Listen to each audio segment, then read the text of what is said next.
Hello, how you doing? I wanted to think today about landmark dates. What makes one day any different to any other day? Some dates are etched in our consciousness for individual reasons. So if you are a parent, let's say, well, you will remember the day your child was born. That's kind of going to be etched in your memory. You won't be able to forget that one in a hurry. What about if you're married, the day you proposed or were proposed to, or your wedding day? Those are individual days. Hi, Tilly. Those are individual days that are etched in consciousness. Then there are bigger ones that are more societal. The classic example was everybody remembers where they were the day JFK was shot. Well, some of us are too young to remember that. We've been talking about moon landings this week, or this month, last month rather. Or it could be, say, something like, particularly with the advent of viral social media, 9/11 or Tiananmen Square. Everybody remembers what they were doing when they saw those images.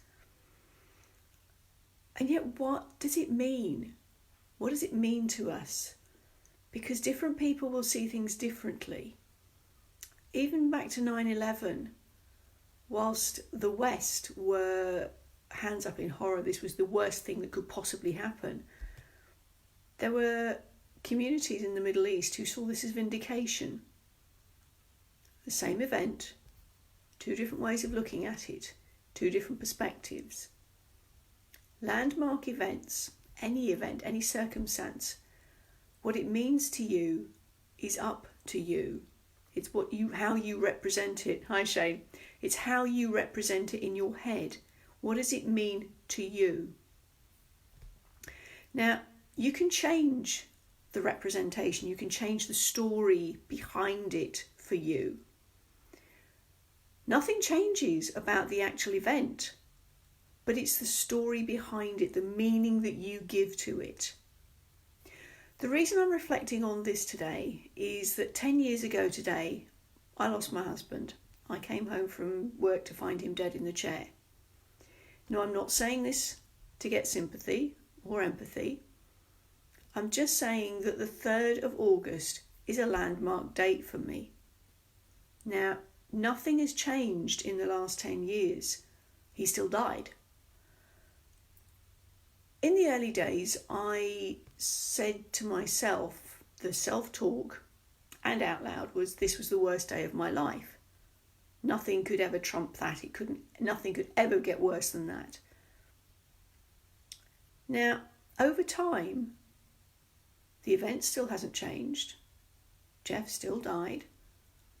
Was it a really tough day? Yes. Did it change my life forever? Yes. Was it the worst day of my life? Well, I don't know because I haven't lived the rest of it.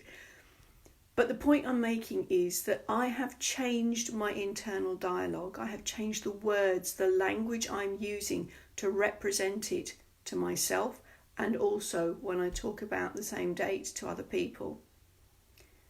Yes, it can still hurt, and it comes up to bite you on the bum. Landmark dates tend to do that, but you can anticipate that, and sometimes things happen for no reason. You suddenly feel a wave of grief, and everybody's experience, everybody's journey is different. The point I'm making is I now view this as, yes, it was a tough experience. And would I have wished it to happen? No, I wouldn't. However, in the intervening 10 years, I have grown exponentially. Would I be in the place I'm in now had Jeff still been alive? Frankly, I don't think so. So the way I'm now explaining it, the way I'm now representing it to myself and to the world, is that I had a landmark day 10 years ago when my husband died. From that, I decided, what could I learn? How could I learn from this? What could I change? And hey, I'm on the other side of the world. That wouldn't have happened if Jeff had still been alive. So is it something that I would have changed? In hindsight, maybe not. And that feels complicated to say that. It feels conflicting because on the one hand, I'm saying that I'm glad my husband died. No, I'm not. What I am saying is that I have taken that one landmark day and changed the internal dialogue, changed what I'm representing it to myself and to others. And that comes down to language. That comes down to the words you use with yourself and with others. Most of the time, that is unconscious. It's done on autopilot. We're not aware of the self-talk. We're not aware of the language that we're using to ourselves. But when we do become aware, that's when we can change it. So my challenge to myself and to anybody who's watching this is to be aware of your own language patterns, what it is that you're saying to yourself in your inner dialogue. Are those phrases, are those words resourceful? Are they getting you what you want? And if they're not, start to challenge them. Is that what you want out of life? Because if it's not, you have the power to change it. You have the power to change the vocabulary, the words, the language, and therefore your experience of that one landmark event and moving forward. That's my thought for the day. Good night.